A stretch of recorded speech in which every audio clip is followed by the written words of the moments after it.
Hello guys, welcome back to our YouTube channel. And before that, I want you guys go subscribe and like our video, okay?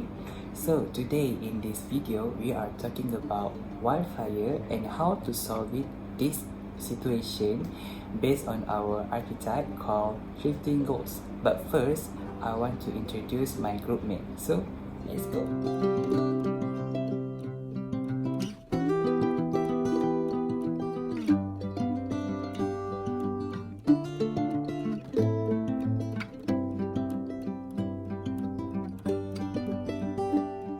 Hi, my name is Vedanaiki. My part in this assignment is to explain the title in detail. We choose Might About Wildfire for our assignment title. We choose this title because nowadays wildfire become a common problem between people all around the world. And this is maybe we just thinking about wildfire in the wrong way. So here we give a 5 common assumption by people about the wildfire. So the first common assumption is logging forest prevent wildfire. The second might is wildfire are bad and must be quenched immediately. And the third point is there's nothing you can do to protect your property. And the fourth point people think is it is possible to control the wildfire. And people also assume that the wildfire are inevitable fact of nature. So in conclusion, the unusually widespread wildfire can lead to the climate change with getting probably bigger even in future. So therefore, I think we should stop thinking the wildfire in wrong way and question about them in order to maintain a healthy lifestyle and a healthy ecosystem. Drifting goals start with the gap produced when what I want and what I have interact each other, and this gap can be closed by taking corrective actions that require time, funds, effort, and attention in order for an organization or a person need to achieve their goals. However, by taking corrective actions can cause several problems, which mean there is no guarantee at the same. This gap can be closed when an organization or a person lower their desire or their goals. Sometimes we need to modify or adjust our goals when we realize that it turns out to be misdirected or inappropriate for an organization or a person to get a good result. At the same time, our daily survival pressure may lead us to make changes to our goals. Thus, this changing goals is a key challenge in drifting goals. In conclusion, this archetype can change a worse situation into better situations where the goals and action continually improve. Because when the gap open once again, we move into action due to bring performance into line with the new goal. Based on the article, what I want are the goals of the article, which is to change the perception of the readers about the myth of wildfire. To do so, the writers have listed 5 myths that have always been done by the community. There is a long explanation for all myths related to the scientific studies to prove that the myths were just myths and no real proof to justify it. From the archetype, we can determine that this is the stage of action to get what I want. To achieve the goals, they have taken action to come up with the article. By doing this, they can close the gap of the current problem, which is the misconception, and provide clarity of the issue. All proof and information for the myth provided with aim to convince us what is the truth behind it were shared by the writers. They have tried their best to deliver the truth that they know about the wildfire to make sure that it can change the wrong belief in the community. This situation can be related with the what I have stage, where the writers shape the information they have. Even though the writers have produced the article to clarify the situation, there is always a small pressure or problem where the readers do not have the confidence to trust it. This will not disturb the goal if they disconnect the pressure and stay focused to help spread the truth. So today I'm going to talk about growth and underinvestment. So growth and underinvestment is the archetypes that bring special attention to planning for limits Archetypes are classification of system behavior. They give us a relative easy tool to spot and forecast behavior and develop a response plan to instituting changes to meet objective. There are only 16 unique archetypes and 2 are basics of all the remaining 14, the balancing loops and reinforcing loops. All the other archetypes are combination of these 2 structures. Primarily, archetypes are useful for formulating plans. Also, archetypes are useful for receiving the nature of problems and for offering basic strategy or foundation upon which a model can be developed and improved. Almost all the archetypes are not sufficient model in and of themselves. They are generally and can indicate important variables that are part of real system structure of specific organization. The growth of underinvestment archetypes is one of common system archetypes patterns and a part of system dynamic discipline. A growth and underinvestment structure build upon limits to growth where the growth inhibited is a part of another balancing loop with an external standard and delay. And also, this system archetypes consist of 2 types of feedback loops. A feedback loops occur when a change in something unlimitedly comes back to cause a further change in something. As I mentioned earlier, reinforcing loops like positive feedback loops occur when an initial change and reinvested to further to change in the future. The bigger the initial push is, the bigger the consequences push will be. When the change is agile and growth experiences, the reinforcing loop are often at. Thirdly, a balancing loop, which is a negative feedback loops, are circles of cause and effect that counter the change with push in back opposite direction. The harder the push, the harder the system push back. Balancing feedback loops bring stability to the system, so they are initial and preservative. Often in a balancing feedback loops, there are some in sort of implicit and explicit goal. And also I like to tell about a balancing loop with delay.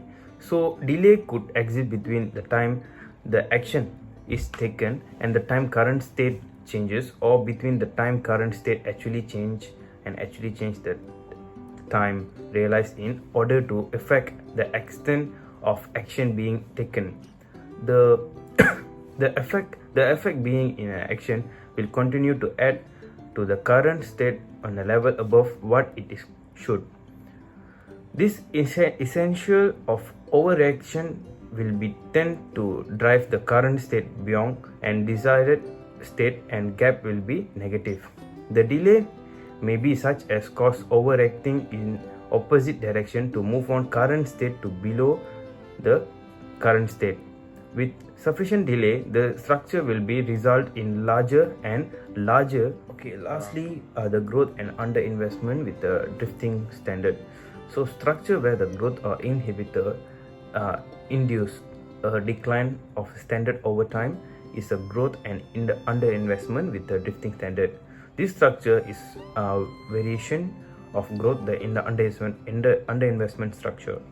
The growth and inhibitor influences the establishing the reinforcing loop, which promotes the drifting of the standard over time.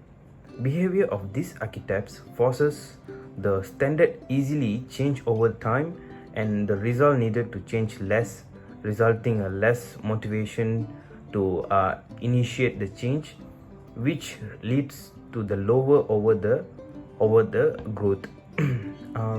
Well, the strategies of growth and under investment with the drifting standard is the standard should be based on objective are not connected to the lower goal caused by inhibiting factor, and also a standard is not influenced by growth inhibitor. And lastly, the effect strategy is foresight. Yeah, that's all. Thank you. I'm going to explain the article by relating it to the growth and underinvestment with a drifting standard archetype. So for the growing action in the archetype, it will be to educate people about wildfire, and the growth is where more people will learn the truth about wildfire.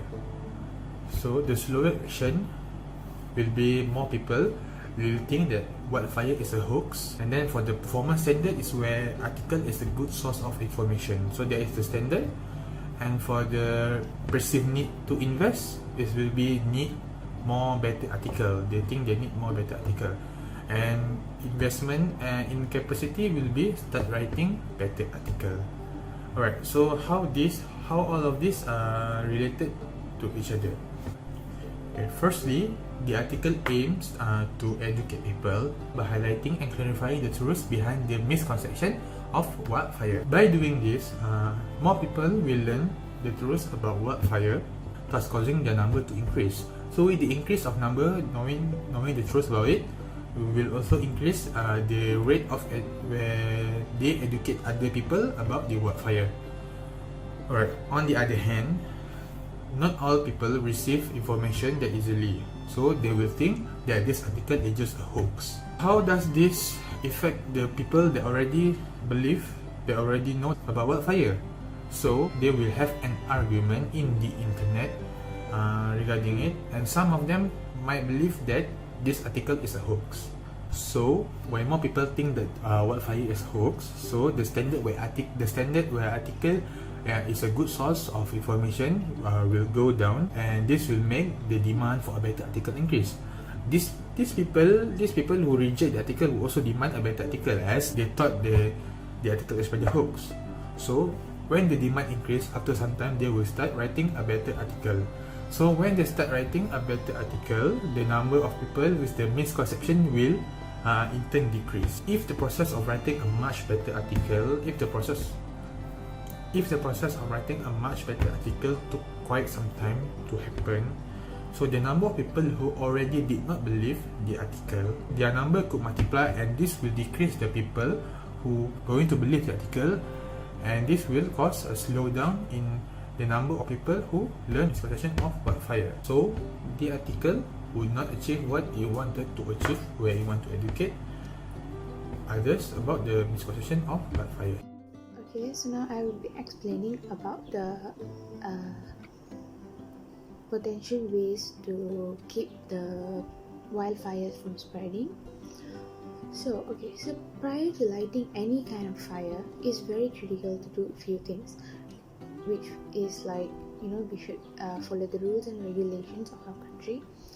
Next, we should know that a lot of regions have laws that administer the consumption of a lot of types of like when you should burn, the season, the substances that can be burned. Okay, next we should check the climate. It is not actually very smart to participate in any type of burning when there is very high wind, and wind can also help to accelerate the fire and also spread the fire. So you should always check your area if the danger rating framework is okay or not, to know the vulnerability of the flames. Then also you should take additional precautionary measures in case it's needed. Next, we should use areas that are easily accessible, like for during campfires you should make sure that it happens in a completely surrounded fire pit, and the size shouldn't be too big. Regardless of how something is being burned, it is critical to do it in a controlled place. And flames is something that can be rapidly getting out of hand, so it's very important to have it in a zone, some control, so it is easily extinguished if necessary. Next, we shouldn't try to burn anything that's abnormal or flammable. It is regular for individuals, like they throw trash into the fire pits, and sometimes some materials will react very violently towards the fire, to the flames. Okay, then for example, like natural materials, use wood, leaves, or yard waste. That's safe. Cardboard and paper are also okay, but make sure you ensure it's safe before you do it. Next, if you notice that something is burning or like out of control, immediately call the fire department. When the conditions are right, sometimes even a campfire can turn into a massive fire. Should always take note of that. Next, once we're done with the campfire, we must make sure that it is completely extinguished before we leave the place. Okay. Moreover, we shouldn't throw lit cigarettes or any smoking materials out of your car window, or you're just walking or something. Cigarettes and matches have enough heat to create the spark to make any large fire. So we should make sure cigarette butts are completely extinguished before you throw it out on anywhere. Many wildfires are actually started by flicking a cigarette butt on the ground, especially during very dry conditions. Lastly, we should also take precautions when we are playing fireworks during festive seasons. We should always play fireworks in an open area to make sure that there are no flammable things like a big place that can be burned. Okay, thank you. That's all for me.